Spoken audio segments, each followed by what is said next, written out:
Thank you for joining our web seminar featuring Dr. Patricia Edwards and Dr. Susan Piazza. We appreciate your taking time out of your schedules to participate in this web seminar.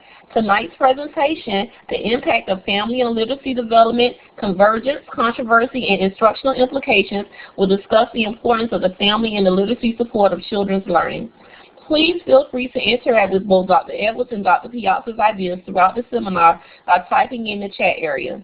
Also, we are pleased that tonight's presentation will incorporate audio clips. However, you may hear echoing or reverberations at times. Thank you for your patience as we continue to improve your GCLR web seminar experience. Again, thank you for joining us tonight. While we are waiting for the presentation to begin, please feel free to log on to Facebook and like us. And if you have not already done so, please let us know in the chat area where you're joining us from. The presentation will begin in 4 minutes.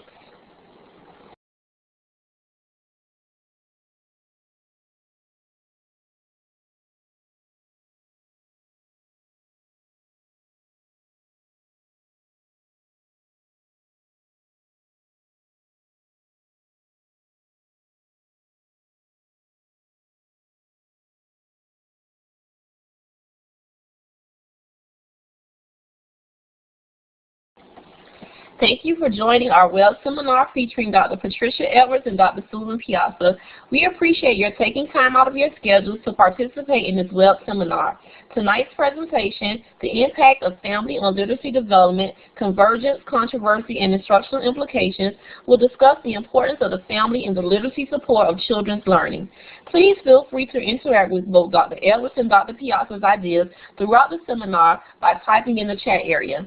Also, we are pleased that tonight's presentation will incorporate audio clips. However, you may hear echoing or reverberations at times.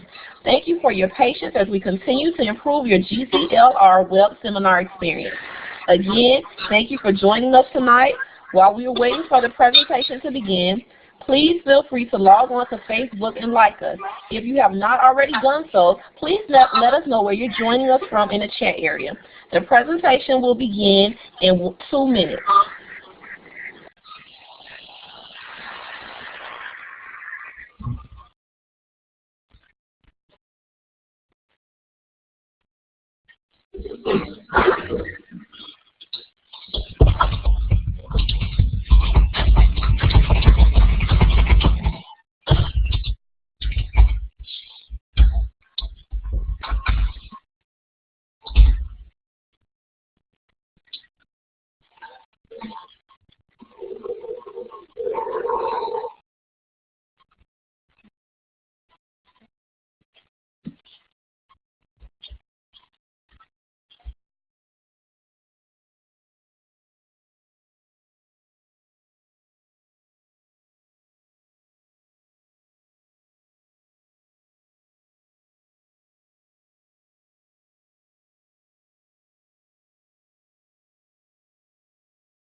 Okay. Oh my.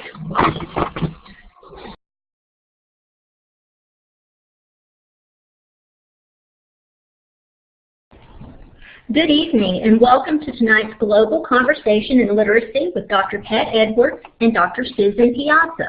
I'm Christy Pace and I'm joined with Kelly Dozier, and we will be helping to moderate and host tonight's web seminar. Kim Waters was going to be here with us. She is also a student from Georgia State University, but she is having technical difficulties. Some of you are frequent GCLR webinar participants, and it's good to see you again. For those of you joining us for the first time, welcome. We are glad you are with us tonight. And your moderators for this evening are Peggy Albers and Dennis Odo, professors of language and literacy at Georgia State University in Atlanta, Georgia. And Kelly Dozier and myself will be helping to moderate, and we are also joined with David Brown and Tuba Anjay Crowder, They are also doc students at Georgia State University and part of our GCLR research team.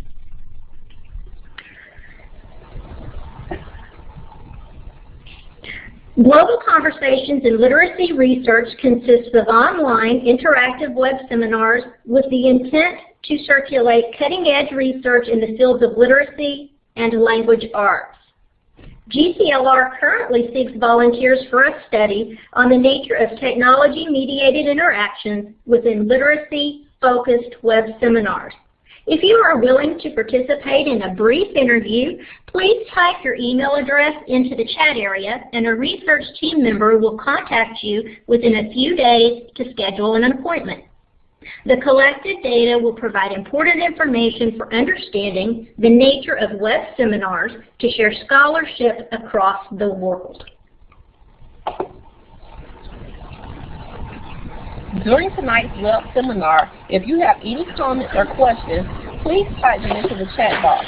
Dr. Odo will monitor that area, and Dr. Edwards and Dr. Piazza will address these at the end of their presentation.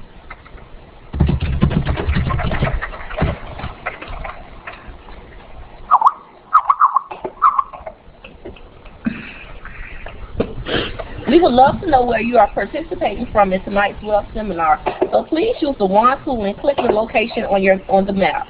The wand tool has a little red flashy symbol and is located to the left of the PowerPoint presentation.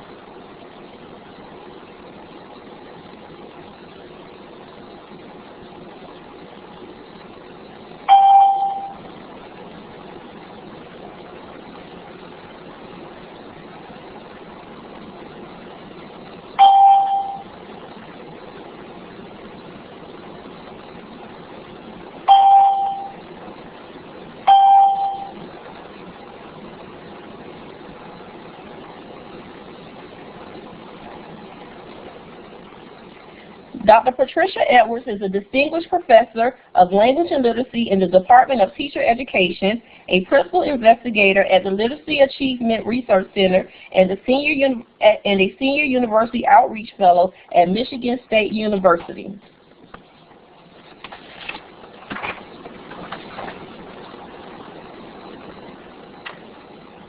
Dr. Susan Piazza is an associate professor of literacy studies in the Department of Special Education and Literacy Studies at Western Michigan University.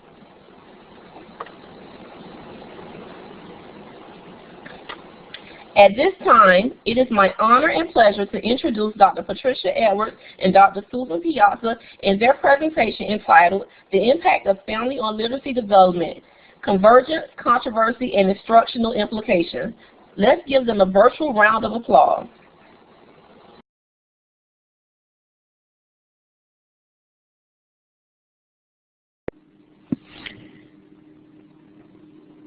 Okay, Pat, Susan, this is your moment.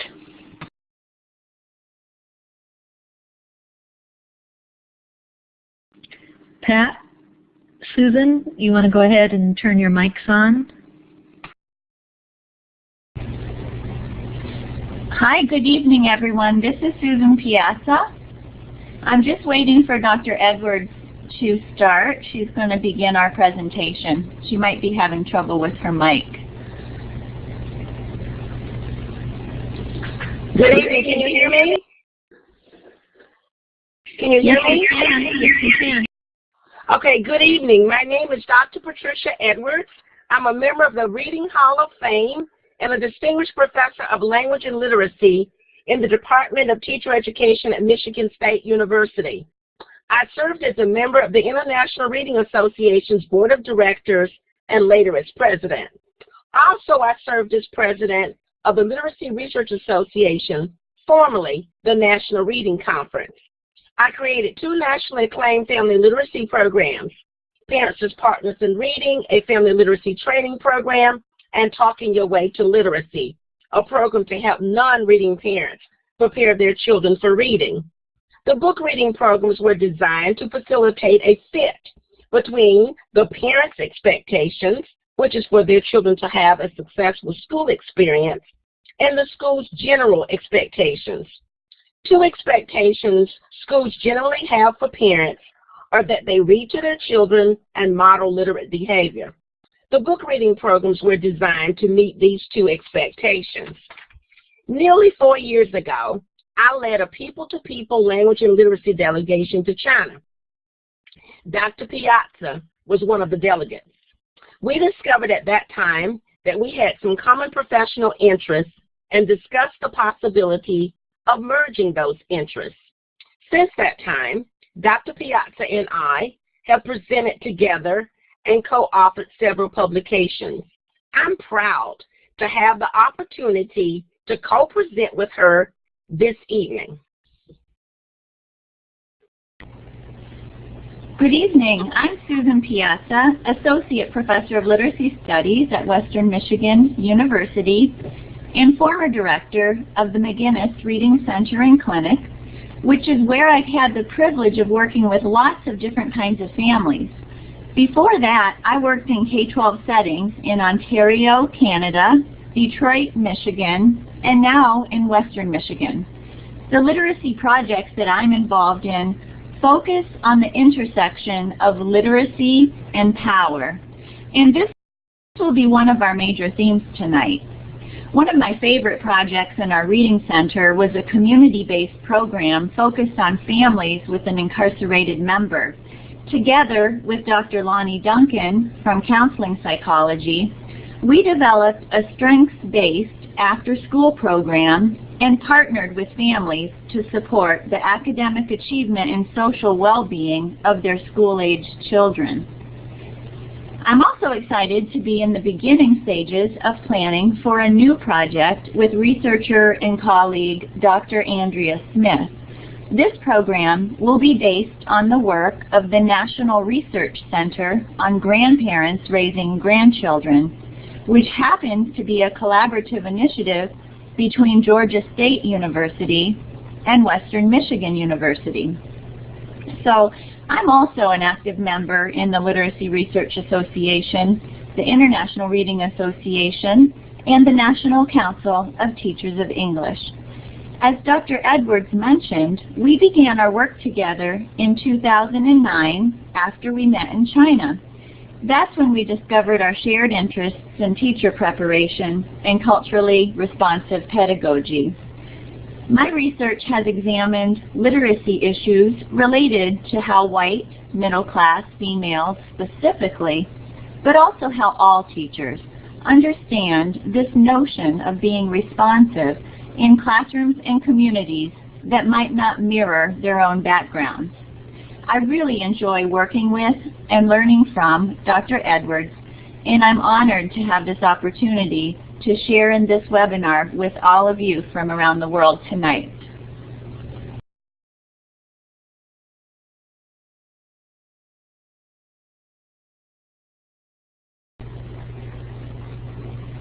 Dr. Edwards, are you there?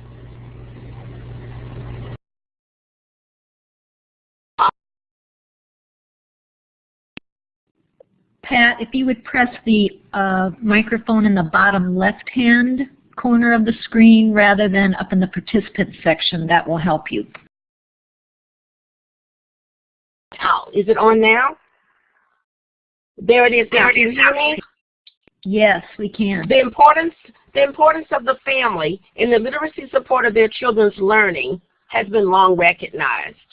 Researchers have evidence for the positive effects of parent involvement on children and families. According to Henderson and Burla, the most accurate predictor of a student's achievement in school is not income or social status, but the extent to which that student's family is able to, 1, create a home environment that encourages learning, 2, express high but not unrealistic expectations for their children's achievement and future careers, and 3, become involved in their children's education at school and in the community. In addition to researchers studying the importance of families, over the years, researchers have also studied different approaches for involving families in the literacy development of their children. Even though there is general agreement within the research community regarding the importance of the family, there is disagreement among researchers about how to work with families. In this presentation, Dr. Piazza and I focus on the agreements and disagreements within the research community regarding how to work with families around literacy issues. Specifically, we highlight areas of convergence around the impact of the family on literacy development, define different courses of action for working with families, present support statements from researchers for each of the 3 courses of action, discuss key studies related to each of the 3 courses of action, pose challenges to the research community about working with families, highlight the voices of parents and teachers discussing their perspectives on how to work with families and children. And lastly, we look forward to engaging you during a question and answer period. We would like to acknowledge this evening that we have many colleagues in the field who conduct exemplary work on family literacy, but we're unable to include every colleague's work in this short presentation. Based upon our review of the literature on the impact of the family on literacy development, 3 areas of convergence emerged. First, norms, practices, and rules of participation differ in families. 2, parents play varying roles in children's literacy development. 3, transitions between the social context of the home and the school can present problems for some children. The 3 courses of action that individuals within the research community have decided to employ to work with families is a source of many hotly contested debates. In our examination of the literature, we found 3 courses of action, which we have categorized by drawing upon the framework of Wiley. These 3 courses of action are accommodation, incorporation, and adaptation. At this time, Dr. Piazza will begin by discussing the first course of action, accommodation. She will provide some examples of earlier research as well as some current examples representing this approach.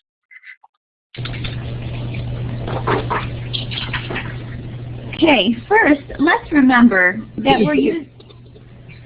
we're using theoretical approaches as a way to situate family literacy practices. And it's also important to remember that what's tidy and clean in theory is hardly ever that way in real life. Using a theoretical framework, we'll attempt to share how the research community has dealt with family literacy practices over the last 20 years or so, and how these practices have started to converge more recently.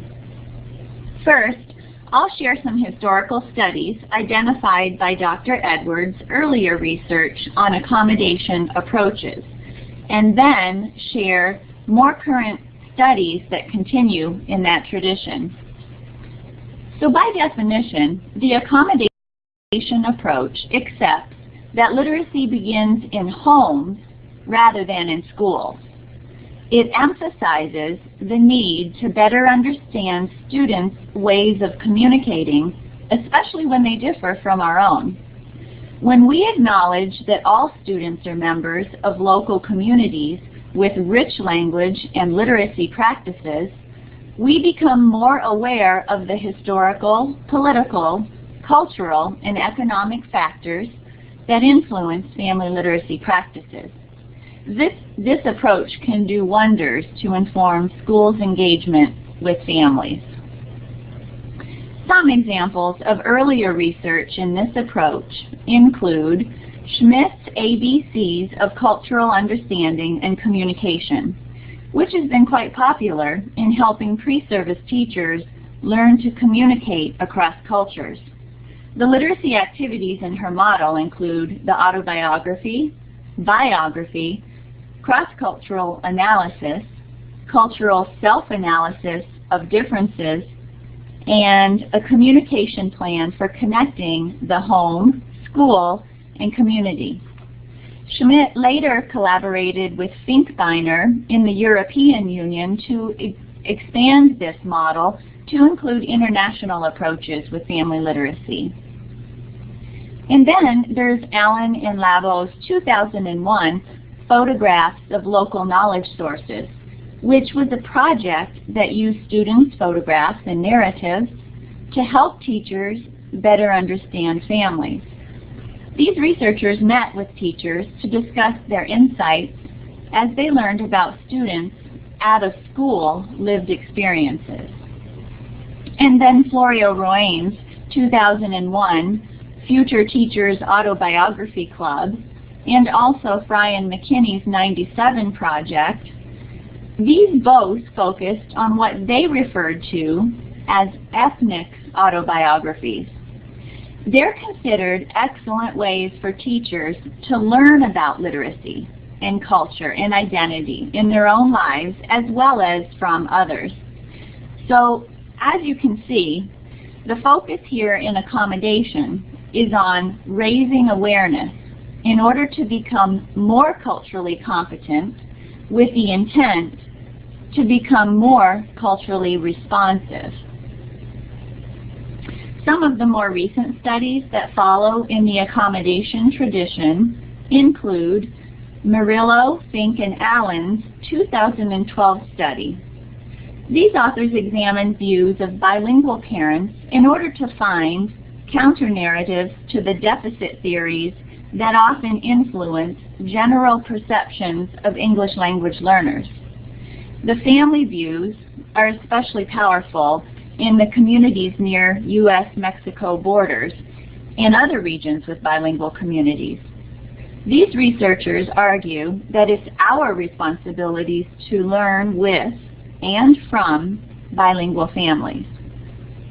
And then in 2012, Mormon and several other researchers from Nebraska, they studied parent involvement in family-school partnerships. They found that very few studies focused on relationships between families and schools. And then studies that focused on improving parent-teacher relationships were even more limited. In fact, only 14% of studies looked at relational outcomes, such as cooperative approaches across social, emotional, or academic domains. The most common outcome that was measured was the parent-child relationship, but less than 1% looked at bi-directional communication between educators and families.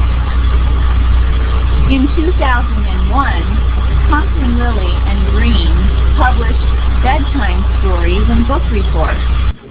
These authors reveal how race, class, gender, and history influence literacy.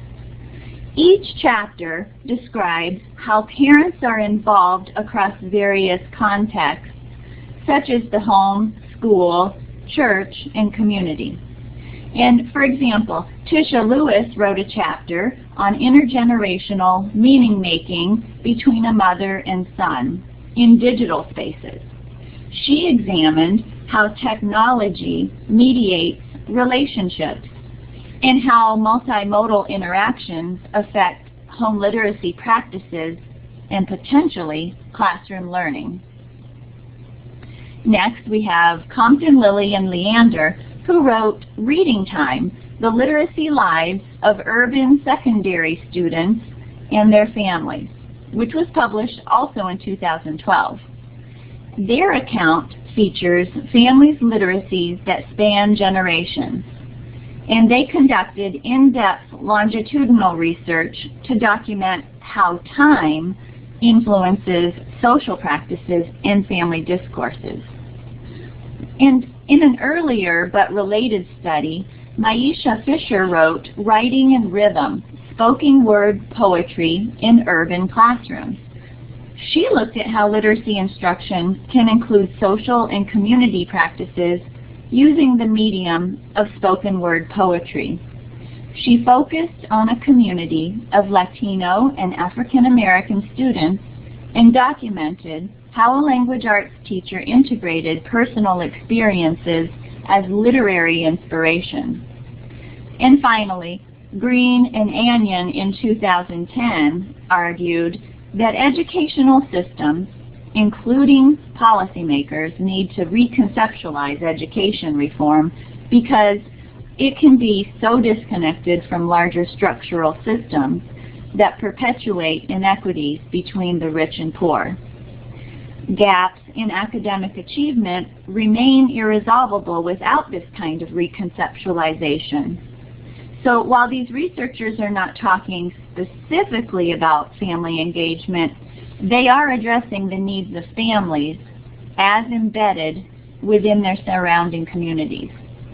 So we're going to pepper the voices of parents, teachers, and students throughout our presentation tonight with the goal of bringing to life the research and theory we're sharing. This audio clip is from a 4th grade student who talks about her experiences when her teacher asks her to interview family members and share with her classmates.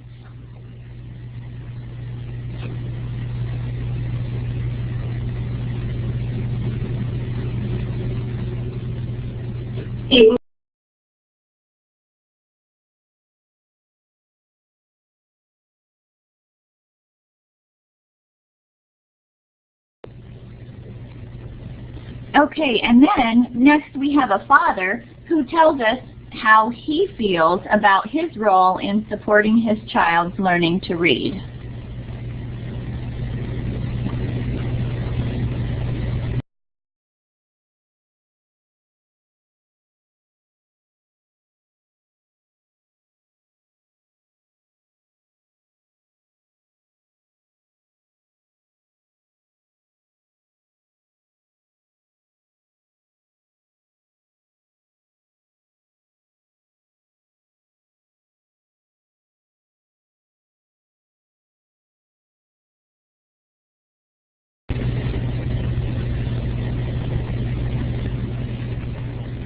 So, accommodation is all about studying the sociology of literacy achievement and acknowledging the sociocultural and economic factors that impact literacy. It requires a strengths-based view of families' literacies. There's a heavy emphasis in education on accommodation, and there's been an explosion of studies that address international and bilingual issues with a movement toward how these issues can inform our instruction. In other words, the field is doing a much better job of merging theory with practice, which segues into our next concept of incorporation. So, under incorporation, this approach requires that educators study community practices that are not typically valued by schools, and then we carefully and purposefully incorporate them into daily instruction. It also requires surrendering a privileged position and positioning ourselves as learners when it comes to other ethnic groups. Some of the earlier studies in the incorporation approach include the Moll and Gonzalez 1993 study, which is well known for using families' funds of knowledge to inform curriculum and instruction. Home visits, interviews, and the qualitative study of students' lived experiences help teachers learn about funds of knowledge. They also suggest participation in study groups so that we can learn about multiple perspectives and to collaborate when building our curriculum. These practices have proven to build mutual trust between families and educators. And then Parator's 2001 study provided a detailed analysis of how teachers and parents from 8 of 12 case study families worked together to support the academic success of students. She puts an emphasis on opportunities to write about issues of importance in families' personal lives. So, through personal narratives and dialogue journals, teachers are able to stay tuned in to the complexities of their students' lives. This back and forth dialogue helps teachers know and respond better to students' needs. Kyle, McIntyre, Miller, and Moore's research from '02 conceptualized classroom teaching in ways that also valued funds of knowledge. Their work with families was not an add-on to the curriculum, nor was it a short-term classroom project. They argued that by reaching out and connecting with families, teachers would have the knowledge needed to maximize student learning. And then when Dr. Edwards worked with Pleasance and Franklin back in '99, they collected early home literacy information through parent stories. They viewed parents as important resources on specific formative interactions that may influence their child's attitude towards school. These parent stories provided access to the socio-emotional and educational variables needed to consider when we design instruction. This approach encouraged parents to see their involvement in their child's education in positive ways. These are just some of the field's earlier studies. Now Dr. Edwards will provide some current examples of research that continue in this tradition of incorporation. In a 2012 comprehensive review of the literature on family literacy research, Catherine Compton-Lilly, Rebecca Rogers, and Tisha Lewis argued for the need to make visible the underlying epistemologies of family literacy scholarship with regard to the nature of literacy, goals related to literacy learning, and the ways in which people become literate. We noticed in some of the current literature we reviewed that it may not have focused on developing family literacy programs, but we found the research very informative in giving us an insider perspective on the lives of diverse learners. Family literacy researchers can learn from Elizabeth Moji, Kristen Perry, and Wufang Li's work. They have provided insights for the out-of-school literacies that can inform instruction as well as the development of family literacy programs. For example, Moji's chapter titled Powerful Spaces, Tracing the Out-of-School Literacy Spaces of Latina and Latina Youth, provides an in-depth and post-mortem look at how youth perceive the spaces in their everyday lives. She documents how material, spaces, and places reflect and influence the literacy identities. These are important considerations for teachers trying to understand and to be responsive to adolescents who have complex lives outside of schools that influence their performance in schools. Kristen Perry's work with Sudanese orphan refugees provided a powerful ethnographic account of how 3 young male participants used storytelling to develop and maintain their identities as they journeyed toward becoming educated in the U.S. This important work informs educators about issues, identities, literacy practices that would otherwise remain unknown to most due to the specialized nature of her work. In Wufang Li's 2007 book entitled Contested Literacies, Culturally Contested Literacies, America's Rainbow Underclass and Urban Schools, she argues that if students in urban schools are to succeed, educators and curriculum writers need to use students' home literacies as bridges to the concepts being taught in the curriculum that is so highly valued by educational institutions. Li's work with families from 3 different ethnic and racial backgrounds, which she terms Vietnamese, Sudanese, and economically disadvantaged white. Li concluded that ideas about utilizing home literacies is in a cultural pedagogy are the key concepts in literacy education. In our review of the literature, it was refreshing for us to see that researchers have begun to incorporate the voices, opinions, and cultures of families. This is an excellent step in the right direction. Swadana organized her home-school community relations course around the question, how can I be a more powerful ally with families of children I teach?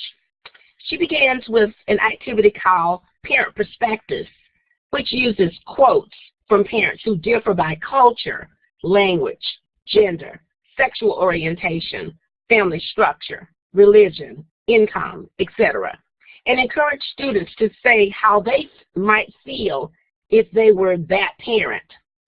In her 2011 dissertation study, Oluni examined teacher and parent perspectives of early literacy learning to begin to document practices that are used to teach literacy to culturally and economically diverse kindergarten students.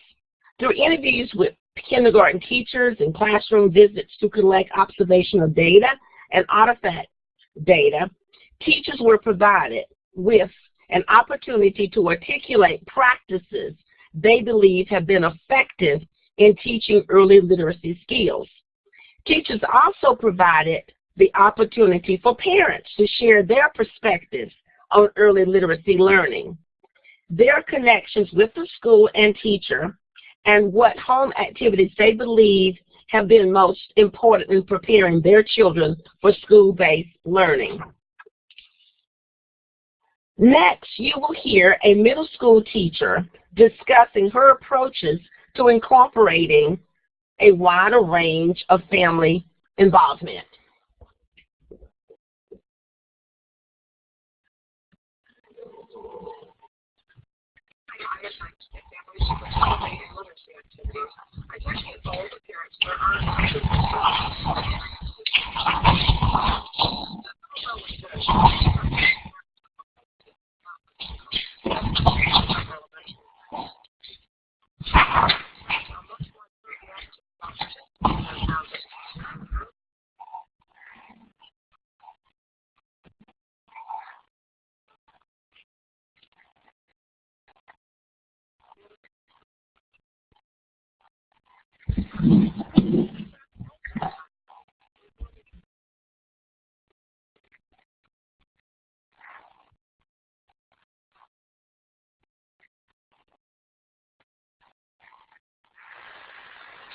The last course of action, adaptation, has been hotly contested among researchers, especially concerning how diverse families should be involved in their children's literacy development and what they need to know to be effective partners in literacy. Adaptation involves the expectation that children and adults who are held to have substandard knowledge and skills to acculturate and learn to match or measure up to the norms of those who control the schools, institutions, and workplace. Supporters of this course of action have claimed that many poor minority and immigrant parents want to give their children linguistic, social, and cultural capital to deal in the marketplace of schools. I quote Regina Clark, who offers insight into the problem by stating that very often parents don't know to which standards, methods, and content their school-age children should be exposed. Their sense of uncertainty, anxiety, and fear increases because they begin to perceive themselves as inadequate. They feel they should know how to respond to their child's out-of-school linguistic and social capital needs, and they feel increasingly frustrated at having failed due to their incomplete knowledge about how best to help their children learn increasingly complex school lessons. When schools fail to provide these parents with factual, empowering information and strategies for supporting their children's learning, the parents are even more likely to feel ambivalence as educators, end quote. Poor, minority, and immigrant parents want to give their children linguistic, social, and cultural capital to deal in the marketplace of schools. Their wanting to know represents the social construction of a new identity. The process could be seen as one of redefinition. A strong voice with a recurring message is Lisa Delpy's argument that all children need access to the discourse patterns, interaction styles, and spoken and written language codes, which will allow them success in the larger society. If we don't help children access the language of power, it tends to perpetuate the Great Divide. 3 highly recognized family literacy programs that represent the adaptation approach are the Kennan Family Literacy Model developed by Sharon Dolan of the National Center for Family Literacy, Project Flame developed by Flora Rodriguez-Brown and Tim Shanahan, professors at the University of Illinois, Chicago, and Parents as Partners in Reading, developed in Louisiana and published by me when I became a professor at Michigan State University. The criticisms of family literacy programs that educate, such as the 3 I just mentioned, include statements like, these programs promote blaming the victim. These programs imply that the homes of poor, minority, and immigrant children are lacking literacy. These programs do not recognize that literacy is not something which can be pasted onto family life. It is deeply embedded within it. These programs have perpetuated we know, you don't know dichotomy. I question these criticisms. Where have researchers' fears, doubts, reservations come from? What do researchers think these parents are being forced to read?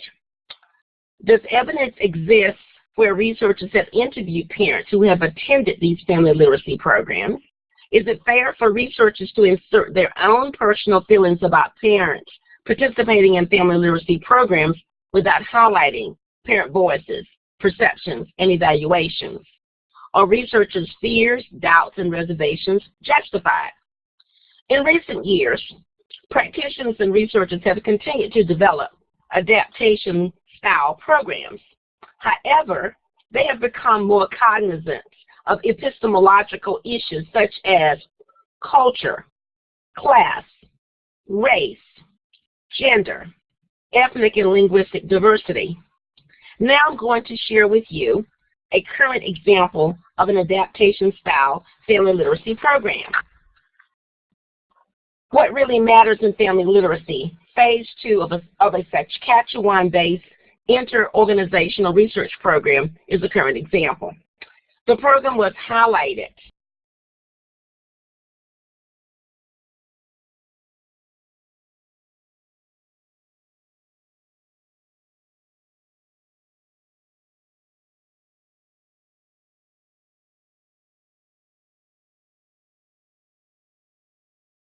Pat, we seem to have lost your sound. What really matters in family literacy, phase 2 of a Saskatchewan-based inter-organizational research program is a current example. The program was highlighted in a 2012 report organized by Linda Watson-Elam for the Saskatchewan Family Literacy Panel. Watson-Elam correctly noted that as family literacy programs plan supports for early literacy experiences, they consider the child and the family within the framework of the larger social environment that surrounds them. Equally important, they work to create literacy learning opportunities, both formal and informal, that are relevant, meaningful, and respectful of those environments, linguistic practices, and cultures. Watson-Elam listed several characteristics of what she calls a quality program. A quality program is developed using the resources and expertise already available in the community. A quality program is based on the culture and language of the participants in the community. This strengthens self-esteem and a sense of personal identity. A quality program is built on the needs and strengths of the participants. A quality program has widespread community support. This can be accomplished by developing partnerships with other groups and organizations in the community, allowing the program to share resources, experience, and information with others. A quality program welcomes all participants and treats everyone with respect and dignity. A quality program is flexible. Next, you will hear a 5th grade teacher offering some tough advice to parents. Clearly, she communicates the need to adapt to the notion of becoming a partner in their child's education.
You will also hear another example from Jimmy Baca and Relea Corsett's book titled Adolescence on the Edge.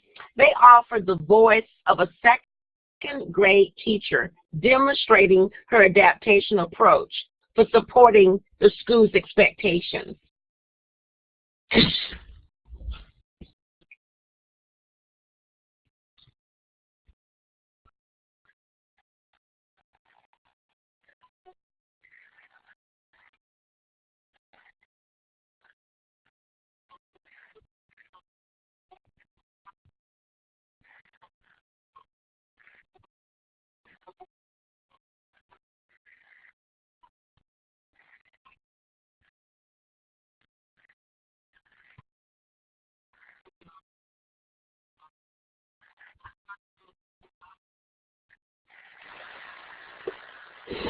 Dr. Piazza will wrap up the review of research across all 3 courses of action: accommodation, incorporation, and adaptation.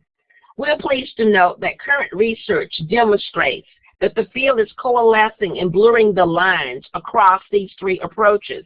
In particular, Dr. Piazza will highlight a program that exemplifies this convergence over time.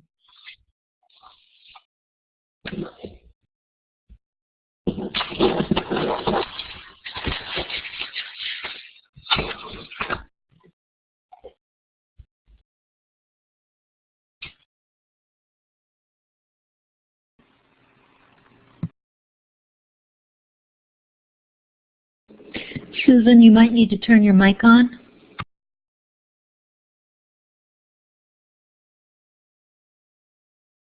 Hi, Patty, can you hear me? Yes. Yes.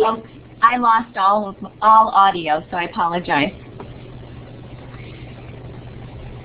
So, well, as we have reviewed some successful family literacy programs, we found one that exemplifies the convergence that we're suggesting. A Canadian program developed by Anderson and Morrison back in 2000 continues to evolve today. Parents as Literacy Supporters, or PALS, was designed to support families' language and literacy learning while also being responsive to their social contextual needs. The developers honor families' funds of knowledge, and they refuse the deficit views of immigrant families. And they're also responsible and responsive when requests are made to facilitate learning new skills. One of their recent programs, called PALS in Immigrant Communities, or IPALS, was facilitated in the language of each community they served. They included languages such as Farsi, Karen, Mandarin, Punjabi, and Vietnamese. They also developed materials for Aboriginal communities in consultation with elders. What strikes me most is how respectful and responsive this program is to the social and cultural context of each community they work in. Yet, it seems that most families do seek out the knowledge and skills needed to support their children in the new country. One of their programs served a Vietnamese immigrant community near Vancouver. Family members expressed the need to improve their own language skills in English, so the program adjusted, as we often do in education, and they added ESL classes for the adults. Families tended to gravitate toward learning ways to support their children in the new setting. In response to these requests, the program eventually featured the use of technology, the internet, email, downloading newspapers, both for keeping up with their homeland in Vietnam as well as for navigating their needs in Canada. Typical sessions requested by the families included learning the alphabet, early mathematics, learning to read, early writing, and technology, or what the families referred to as computers. One Vietnamese mother shared her thoughts from the program. She said, "We are new immigrants to Canada and have been here for less than a year. As a result, we are very unfamiliar with the school systems here. Thanks to the IPALS program, we are able to understand the basis of schooling and the learning system Canada has to offer." Next, you'll hear the voice of an American teacher who experienced a similar approach while working in an orphanage in Uganda. She shares her experiences of learning to integrate various pieces of each culture into the work with families.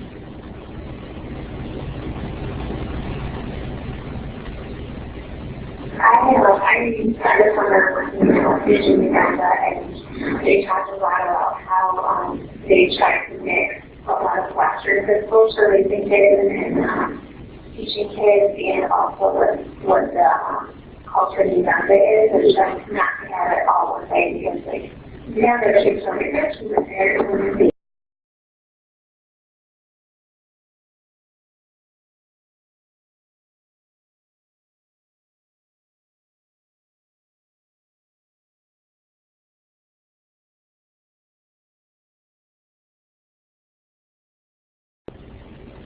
Okay, so as our conceptions of literacy and of families change, so too do our practices if we're truly responsive to the needs of families. As Dr. Edwards and I have discussed these theoretical approaches used by researchers, we've come to the conclusion that it's essential, and we feel almost inevitable, that the research community adopts a more integrated framework, one that blurs the lines between accommodation, incorporation, and adaptation. So we adapted Wiley's framework and created this new visual that represents that convergence of the three courses of action. So at the top left, in the accommodation approach, remember that responsiveness to others is the foundation of working with families. But note, our suggestion in the bubble to the right indicates that there needs to be a greater emphasis on helping traditionally marginalized students gain access to power. This access to power is often gained along with the proficiency of critical reading and writing and mainstream literacies. In the middle at the left, incorporation puts a strong emphasis on the funds of knowledge that families bring with them to school settings. This is a critical component that we won't discount. However, it needs to be balanced with the idea of border crossing and code switching. We are reminded of W.E.B. Du Bois' notion of the double consciousness, which is a reality that racially, ethnically, and linguistically diverse individuals must learn to navigate. At the bottom left, adaptation emphasizes access to power because, as many of our informants testified, it is this access to power that provides a good life trajectory for their children. The evolution of this approach, we would argue, is that it has moved away from the deficit model to an unapologetic approach that demands a clear pathway to mainstream access to power, which will open doors to opportunity while also respecting and being responsive to the individual differences that everyone brings. Jeffrey Canada from the Harlem Children's Zone sums it up nicely in the following comment. He says, "I want to stress the commitment level that folks feel. They will do whatever is necessary. Commitment without competence will not produce the results you need."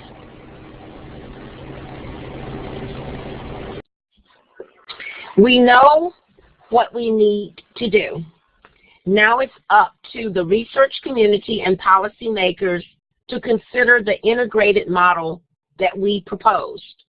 We have enjoyed sharing this presentation with you and look forward to hearing your comments and questions, especially your thoughts on the integrated framework for culturally responsive family engagement.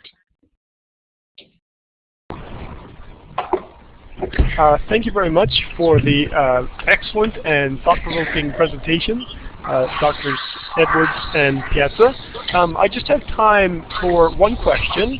There were numerous questions asked in the chat box throughout the course of the presentation, but one that really caught my eye, probably related to my own interests, was from Nicole Petit.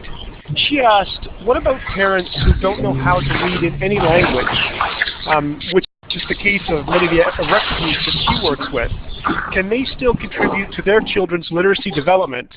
Well, they can still contribute, but are teachers aware of how they can contribute? I do think, this is Pat Edwards, I created a program called Talking Your Way to Literacy, a program to help non-reading parents prepare their kids for reading. I do think that non-reading parents can share with teachers orally their perceptions of what they know about their children's learning background, and that would at least engage those parents and give them the opportunity to participate in a meaningful way with the teacher and on behalf of their children.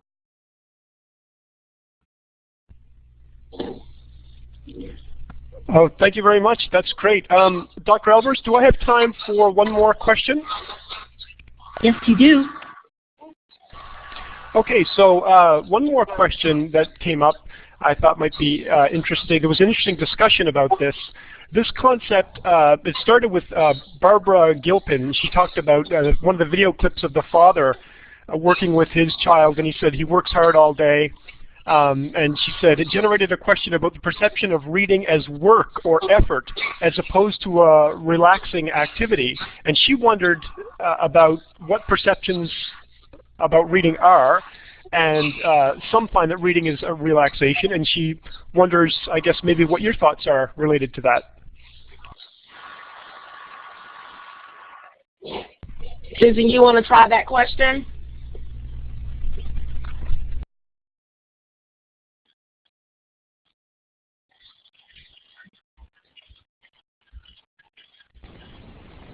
Hello, I'm sorry, I'm having audio and video difficulty. Could you repeat that question?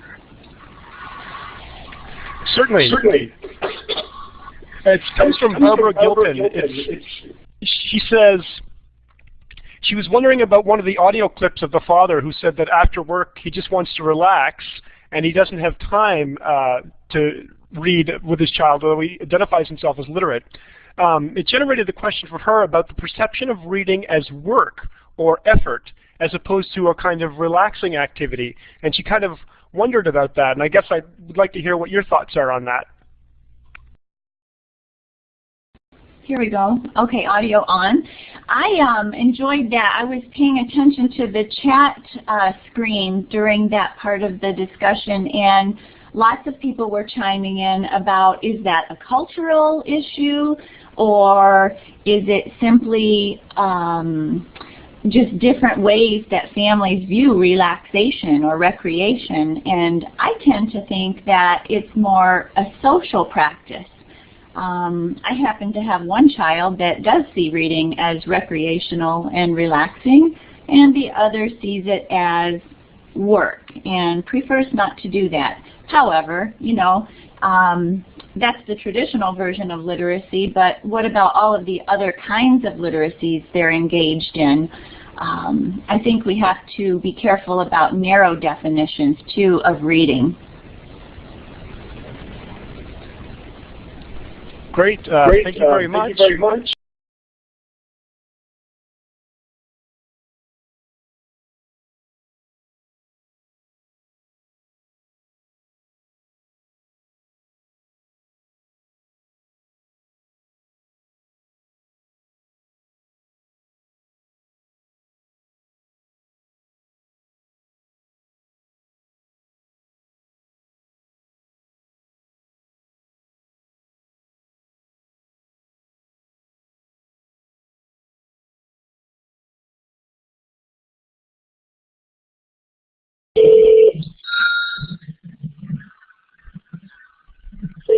Okay. Oh my.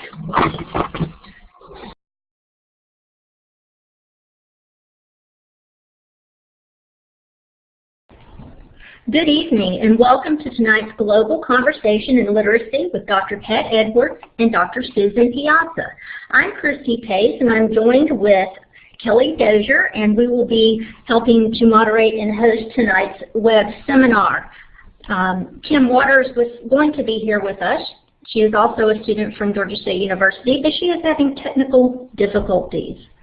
Some of you are frequent GCLR webinar participants, and it's good to see you again. For those of you joining us for the first time, welcome. We are glad you are with us tonight. And your moderators for this evening are Peggy Albers and Dennis Odo, professors of language and literacy at Thank you for joining our web seminar featuring Dr. Patricia Edwards and Dr. Susan Piazza. We appreciate your taking time out of your schedules to participate in this web seminar. Tonight's presentation, The Impact of Family and Literacy Development, Convergence, Controversy, and Instructional Implications, will discuss the importance of the family and the literacy support of children's learning. Please feel free to interact with both Dr. Edwards and Dr. Piazza's ideas throughout the seminar by typing in the chat area. Also, we are pleased that tonight's presentation will incorporate audio clips. However, you may hear echoing or reverberations at times. Thank you for your patience as we continue to improve your GCLR web seminar experience. Again, thank you for joining us tonight. While we are waiting for the presentation to begin, please feel free to log on to Facebook and like us. And if you have not already done so, please let us know in the chat area where you're joining us from. The presentation will begin in 4 minutes.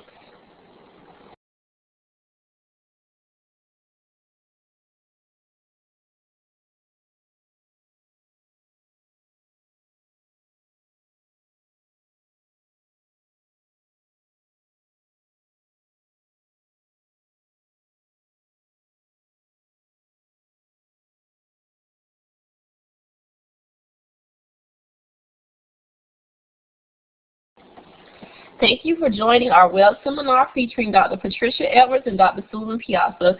We appreciate your taking time out of your schedules to participate in this web seminar. Tonight's presentation, The Impact of Family on Literacy Development, Convergence, Controversy, and Instructional Implications, will discuss the importance of the family in the literacy support of children's learning. Please feel free to interact with both Dr. Edwards and Dr. Piazza's ideas throughout the seminar by typing in the chat area. Also, we are pleased that tonight's presentation will incorporate audio clips. However, you may hear echoing or reverberations at times. Thank you for your patience as we continue to improve your GCLR web seminar experience.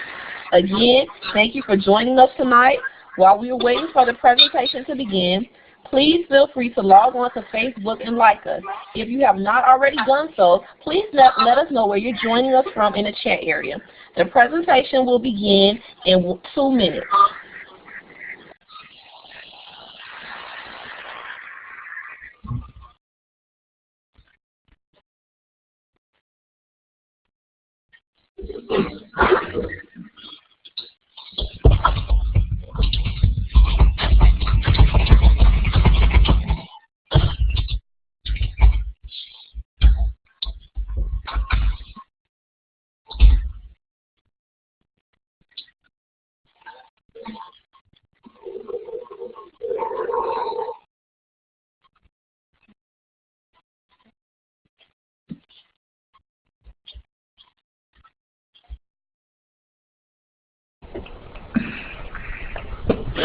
We would love to know where you are participating from in tonight's web seminar. So please use the wand tool and click the location on the map. The wand tool has a little red flashy symbol and is located to the left of the PowerPoint presentation.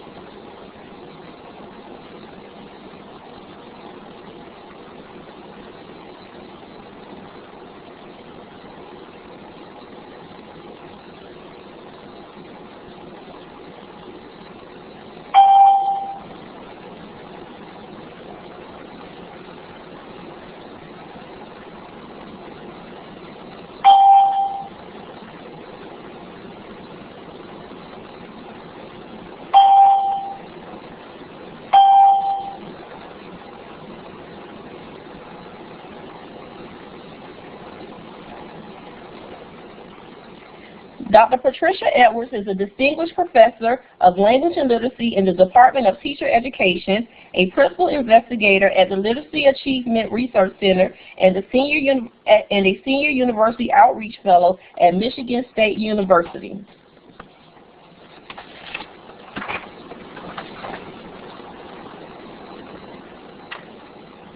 Dr. Susan Piazza is an associate professor of literacy studies in the Department of Special Education and Literacy Studies at Western Michigan Georgia State University in Atlanta, Georgia.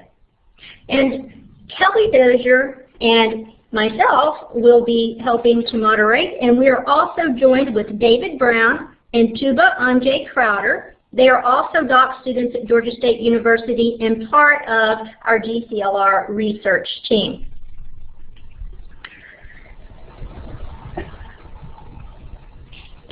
Global Conversations in Literacy Research consists of online interactive web seminars with the intent to circulate cutting-edge research in the fields of literacy and language arts. GCLR currently seeks volunteers for a study on the nature of technology-mediated interactions within literacy-focused web seminars. If you are willing to participate in a brief interview, please type your email address into the chat area and a research team member will contact you within a few days to schedule an appointment. The collected data will provide important information for understanding the nature of web seminars to share scholarship across the world. During tonight's web seminar, if you have any comments or questions, please type them into the chat box. Dr. Odo will monitor that area, and Dr. Edwards and Dr. Piazza will address these at the end of their presentation.